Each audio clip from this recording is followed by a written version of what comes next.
a fucking werewolf or mafia where I'm like, I'm not the werewolf. I promise you I am not the werewolf. And everyone's like, you're the werewolf. You're the fucking werewolf. Look at him. He's like, he's doing. Hey guys, it's D-Man number 5, and let's talk No Way Home. Alright, our theories were correct on almost everything. Okay, let's talk about like the whole thing. The plot, Peter Parker's trying to get people to forget who he was, who what his secret identity was.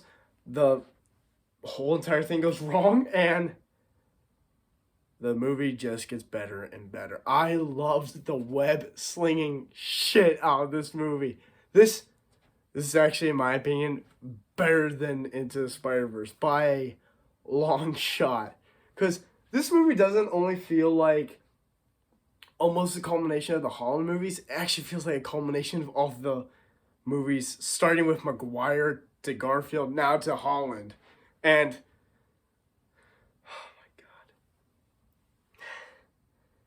I mean, we were right about them coming back, but holy shit! I loved how they brought them in. I do. And I love just the interactions. I love the interactions between every single character in this movie. The fight scenes in this movie are amazing. Seeing Toby and Andrew in their suits again swinging around, it's awesome. Also, this movie should be called Redemption. Like, holy shit. Andrew gets redemption. He saves MJ. We were right about that one. And it's really well earned. It's really cool. It made me cry. And also, I can now finally watch The Amazing Spider-Man 2 again with a little bit of brevity. No, not brevity. With a little bit of happiness. And I guess from what's happened in Garfield's universe, he's gotten darker. So he's the darker Spider-Man. And Maguire, apparently him and MJ are still together, working everything out. I kind of like that. But doesn't beat my theory on how Maguire and the cake lady having kids and eating chocolate cake. Those two are forever my favorite couple.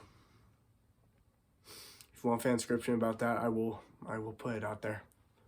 But anyways, what can I say about this movie that basically hasn't been said yet? It's amazing. It's spectacular.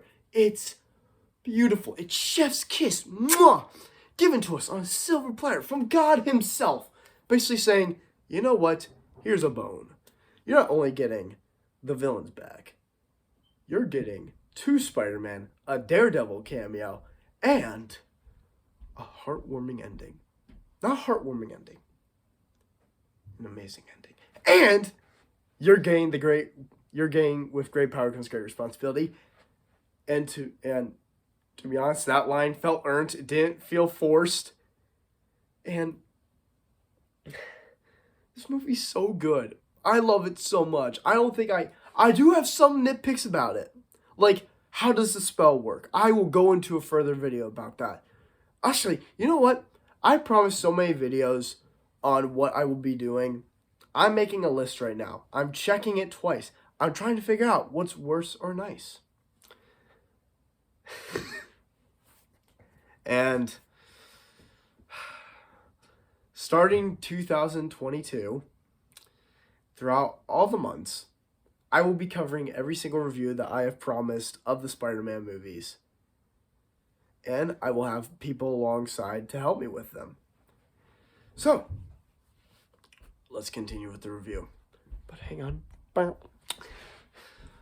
Yeah. Like, it's so perfect. It's, like, I do have problems with it. Like, yeah, how does the spell work? Is Peter still an Avenger? Does Doctor Strange still know who he is? Why didn't he tell MJ? I mean, actually, I know why he didn't tell MJ. Because he realizes, because after he saw the Band-Aid on her, he didn't want to hurt her anymore. So, he just left her alone. And in my opinion, that's not selfish. That's kind of like what a person who feels guilty would do. And that made a lot of sense to me. I know later in the sequels, if they ever make more, she's gonna be like, but I still would have loved you. No. She almost died. And it took Andrew to redeem himself to bring her in, to save her.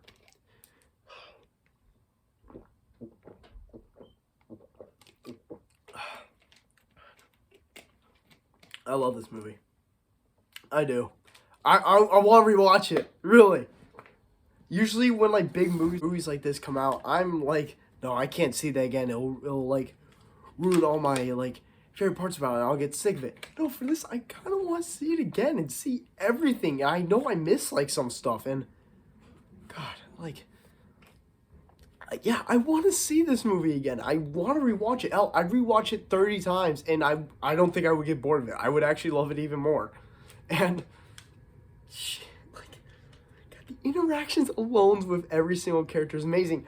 Otto and Peter meeting again is amazing. It feels natural. Every interaction feels natural with all these characters because we've kind of gotten to know them after rewatching all those movies and studying all their stuff, studying all like their emotions and everything, and it feels natural.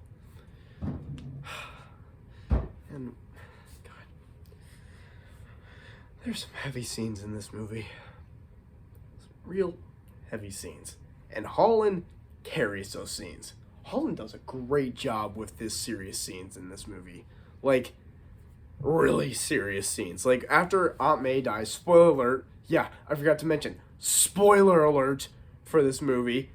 And if you haven't seen it, why are you watching this review? Hell, you know what? Just for that, I'm making the thumbnail a spoiler. Yeah, that's right. You're not even safe from the thumbnail. I show no mercy with this movie. No mercy. Damn it, I'm not even wearing a sweatshirt.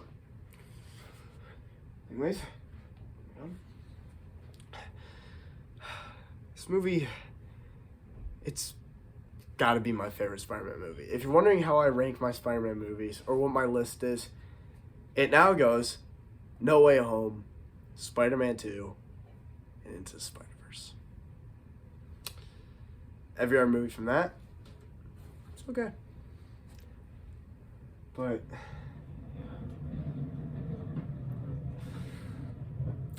I would be lying if I didn't say I had a little bit of some problems. The interactions do kind of go on a little bit too long, mainly with Maguire and Garfield. I get people want to see them together, and it's been a long time. I get that, but if you want to see more of them, put them in the movie earlier. But also, like, going back to, like, the heavy scenes, even when they show up, it's a heavy scene with them. Because I didn't realize how much crying there was in this movie. Like, I forgot to mention, if Maguire's in a movie, he's gonna be crying. I forgot to mention that. I forgot about that. And, man, for once, I felt emotion with Maguire when he cried. Because I miss him so much. He looks great. His haircut, great. And God damn it, if you saw my story for the countdown on Instagram for this movie, that picture is in the movie. It was the truth. The truth was revealed. Guys, I love this movie. I know later on in the future there might be a problem with it, or there might be like some controversy surrounding it, but for right now, I love this movie so much, and God, I love it. Let's point out some things, then we'll wrap it up in a nice little bow, and then I'll tell you what's coming next for this channel. Because now Spider-Man's basically done for a while. All right, Easter eggs and new designs of characters. The Lizard looks scarier. I like that. Because the Lizard, in my opinion, is kind of the scariest villain in the live-action Spider-Man movies. Thomas Hayden Church is kind of not really in the movie as Sandman. He's just voice acting. Everything of him is CGI. Even reused footage when he loses his powers and he's sent back is reused footage. Willem Dafoe did his own stunts in this movie, and want to know why? It's kind of like what the guy said from the Mortal Kombat movie that was released earlier this year. He basically said that putting in a stunt double doesn't really make the fight feel emotional or help develop the character in any way. In fact, it kind of makes the character doesn't help people feel connected with the character when this fight happens. So Defoe wanted to do his own stunts. Hell, he demanded it after reading the script, and hell, before he even read the script, he was like, "Listen, I don't care what it is. I just want to be able to do my own stunts." And man, he does a great job. He's terrifying in this movie, and he carries the movie. And also, the pointing meme happens, and this meme felt earned. You know, I'm something of a scientist myself. Beautiful. Sometimes when people see these memes, people groan, but for me, I don't know how hard people are dealing with this, but god damn it, that felt earned. That felt perfect. Electro has a new design. He's not blue. He looks great actually. And oh, we finally find out why the Sanctum Sanctorum was all snowed up. Not a really good reason. I think it's something a little bit different. Something a little bit. Oh, Peter gets a new suit. When he gets his new apartment, the guy says rent's due at the end of the month. I think that might have been a little bit of an Easter egg towards Mr. Dikdanovich from the Maguire movies, always saying rent.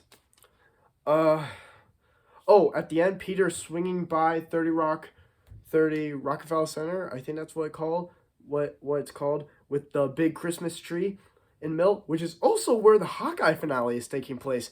So we might see Spider-Man in the Hawkeye finale. We'll see till later this week. Yeah,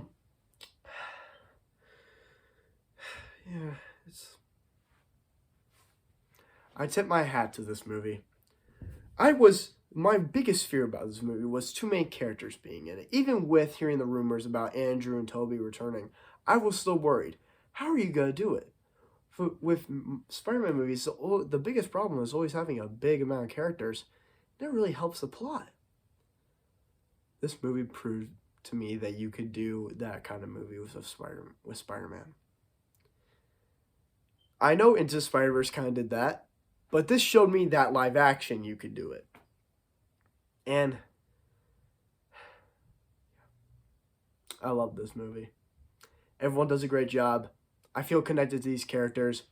I miss these characters when some of them went away. I'm hoping that we do see more of grown-up Tom Holland Spider-Man. Hell, he's actually a Spider-Man now. He's in college. He moved out. I know it's taken 2 movies, but like, hey, while watching this movie, I was like, he kind of looks grown up now. And he's like, yeah, I love this movie. Love it so much. So,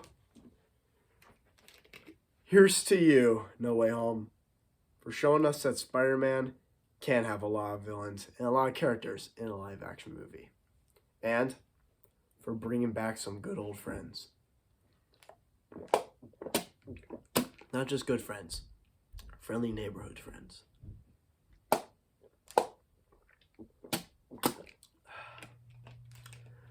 Alright. Now, let's get into what we have coming for later in this channel. Next year, we'll be doing more reviews on what I promised at the end of this month. I'll try to get more crossovers with Gingy Guy and a bunch of the other casts. We're trying to work on the merch right now. It's taking a little bit, but we're working on it. We're trying to see if we can get a Christmas special going. The only problem is snow hasn't really dropped, so snow plays a key element in this special, so you guys might get the special next year or later this week or after Christmas. I don't know, but we'll see what happens. And yeah, I hope you guys enjoyed this video. Don't forget to like, comment, subscribe, share with your friends, and yeah, Merry Christmas, everyone. Bye. Stay awesome.